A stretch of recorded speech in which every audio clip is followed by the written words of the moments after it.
Hello everyone, I welcome you on साया commerce classes. Student मैं आपके सामने फिर हाजिर हूँ साइंस की एक और न्यू क्लास के साथ। सेवेंथ क्लास, जैसा कि आपको पता है, प्रीवियस क्लास में हम डिस्कस कर रहे थे चैप्टर नंबर 6 को, फिजिकल एंड केमिकल चेंजेस को। पूरा चैप्टर हमने अच्छे से डिस्कस कर लिया था। एक्सरसाइज के क्वेश्चन नंबर 6 तक भी हम डिस्कस कर चुके हैं। उम्मीद करती हूँ कि सारे के सारे क्वेश्चन आपको अच्छे से समझ आए होंगे। इसी उम्मीद से एक्सरसाइज के क्वेश्चंस की सीरीज को आगे बढ़ाते हुए आज हम डिस्कस करेंगे क्वेश्चन नंबर 7, 8 एंड 9 को। करते हैं आज की क्लास स्टार्ट। उससे पहले हम देखते हैं एक motivational thought. Study hard to achieve your goal. अगर आपको आपके एम तक, जो आपने उद्देश्य बनाया है, वो फिक्स कर रखा है, उस तक पहुंचना है, तो आपको बहुत ज़्यादा पढ़ना पड़ेगा। उसके लिए, उसको पूरा करने के लिए आपको बहुत ज़्यादा मेहनत करनी पड़ेगी, क्योंकि ऐसे ही कोई चीज़ अचीव नहीं होती स्टूडेंट। बड़ा सोचेंगे, बड़ा करेंगे तो ही बड़ा मिलेगा। छोटा सोचोगे, छोटा थोड़ा करोगे तो आपको थोड़ा ही मिलेगा। तो इसीलिए हमें बहुत ज़्यादा मेहनत करनी चाहिए, बहुत ज़्यादा पढ़ना चाहिए, ताकि हमारी लाइफ का गोल हमें अचीव हो सके। देखते हैं question number 7। Explain why burning of wood and cutting it into small pieces are considered as two different type of changes. जब हम किसी लकड़ी को काटते हैं या उसको जलाते हैं तो दोनों अलग अलग चीजें होती हैं। यस, ऑब्वियसली अलग अलग होंगी। अगर लकड़ी को हम जलाएंगे, हमने पहले पढ़ा था, तो ये हमारा होगा केमिकल चेंज, क्योंकि उससे एक न्यू सब्सटेंस बनेगा। अगर उसको हम पीसेस में कट कर देंगे तो वो होगा फिजिकल चेंज, जिससे खाली शेप में चेंज होगा, लेकिन सब्सटेंस कोई भी नया फॉर्म नहीं होगा। सबसे पहले अगर लकड़ी को जलाते हैं तो वो कंडीशन देखते हैं। Burning of wood is a chemical change because in burning new substance are form. देखो, जब हमने उसको जलाया तो उसके लिए ऑक्सीजन की नीड हुई। वुड प्लस में ऑक्सीजन, उससे बना हमारे पास जो उसकी अश्क बची थी, राख बची थी, चारकोल। और जो उसने गैस रिलीज की थी वो थी कार्बन डाइऑक्साइड गैस। फिर जो आग जली थी, बर्न किया था वुड ने, उससे हीट मिली थी, गर्मी मिली थी हमें, और उससे कुछ लाइट भी मिली थी। अब देखो, लकड़ी का वो रूप नहीं मिला हमें। ऑक्सीजन मिक्स होने के बाद लकड़ी चेंज हो गई charcoal, carbon dioxide, light and heat के अंदर। ये सारे के सारे न्यू सब्सटेंस फॉर्म हुए, तो ये हमारा केमिकल चेंज हुआ। But cutting it into small pieces is physical change because no new substance is formed. We can only reduce the size of wood.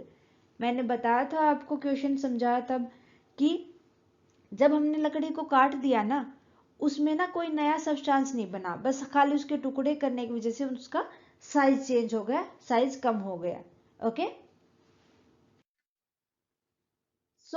देखते हैं question number 8। Describe how crystal of copper sulphate are prepare. कि आपको किस तरीके से copper sulphate solution से crystals बनाओगे। उसके लिए बच्चा आपको एक सॉल्यूशन तैयार करना है, जिसके अंदर आपको पानी के अंदर, एक बेकर के अंदर पानी ले लोगे और उसके अंदर कुछ डाइल्यूट सल्फ्यूरिक एसिड डाल दोगे और पानी को फिर आप गर्म करोगे। पानी को जिस तरीके से उबालोगे, धीरे धीरे उसके अंदर सल्फेट पाउडर आपको डालना है, जब तक पूरा का पूरा पानी मिक्स ना हो जाए और जो हमने पाउडर, सल्फेट पाउडर डाला था, कॉपर सल्फेट पाउडर, वो मिक्स ना हो जाए। देन आफ्टर उसको आपको कूलिंग के लिए रखना है। जब आप उसको कूलिंग के लिए रखोगे, थोड़े टाइम के बाद देखोगे उसको, तो आपको क्रिस्टल नीचे सेटल्ड मिलेंगे। देखो, जिस तरीके से ये आपके पास जार के अंदर आपने पानी ले लिया, उसके अंदर डाइल्यूट कॉपर सल्फेट के एसिड डाल दिया, फिर हमने उबालने के बाद हमारे पास ये क्रिस्टल्स बचे थे, ये वाले सेटल हो गए थे। तो इस तरीके से हमने क्रिस्टल्स को अलग कर लिया था कॉपर सल्फेट के। ठीक है, अब पढ़ते हैं इसके बारे में, किस तरीके से आपको क्वेश्चन फॉर्म करना है। Take a cup full of water in a beaker and add a few drop of dilute sulphuric acid. Heat the water When it start boiling, add copper sulfate powder slowly. Continue to add copper sulfate powder till no more powder can be dissolved.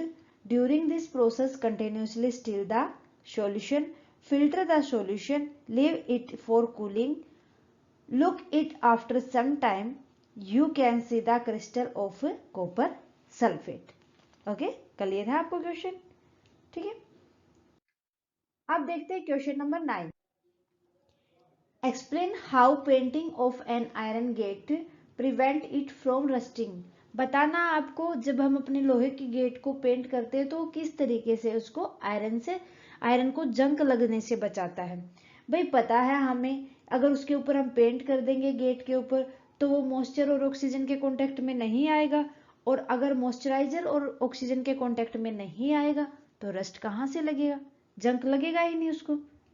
Okay, सो देखो, it is known that the rusting the presence of oxygen and moisture is essential. हमें पता है भाई जंग कब लगता है, जब ऑक्सीजन मिलती है लोहे को और मॉइस्चराइजर मिलता है. ये दोनों बंद हो जाएंगी तो उसको जंग नहीं लगेगा. Painting prevents the iron gate from coming it contact with oxygen and moisturiser.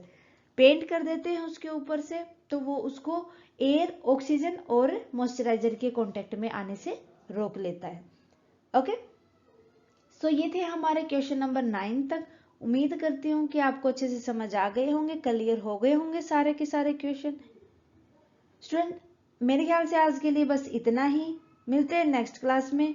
फिर भी बच्चा आपको कोई डाउट रहता है कहीं भी किसी भी क्वेश्चन में तो आप हमें कमेंट सेक्शन में लिख दें. जितना जल्दी पॉसिबल होगा हम आपके डाउट को क्लियर करेंगे. क्लास कैसी लगी वो भी आप हमें कमेंट करके बता. क्लास अच्छी लगे तो प्लीज लाइक और अदर स्टूडेंट के साथ ज्यादा से ज्यादा शेयर करें. स्टूडेंट, अगर आपने अभी तक सारण क्लासेस को सब्सक्राइब नहीं किया है तो प्लीज सब्सक्राइब कर लें और बेल आइकन को दबा लें ताकि आने वाली क्लास की नोटिफिकेशन आपको मिलती रहे. थैंक यू स्टूडेंट, मिलते हैं नेक्स्ट क्लास में.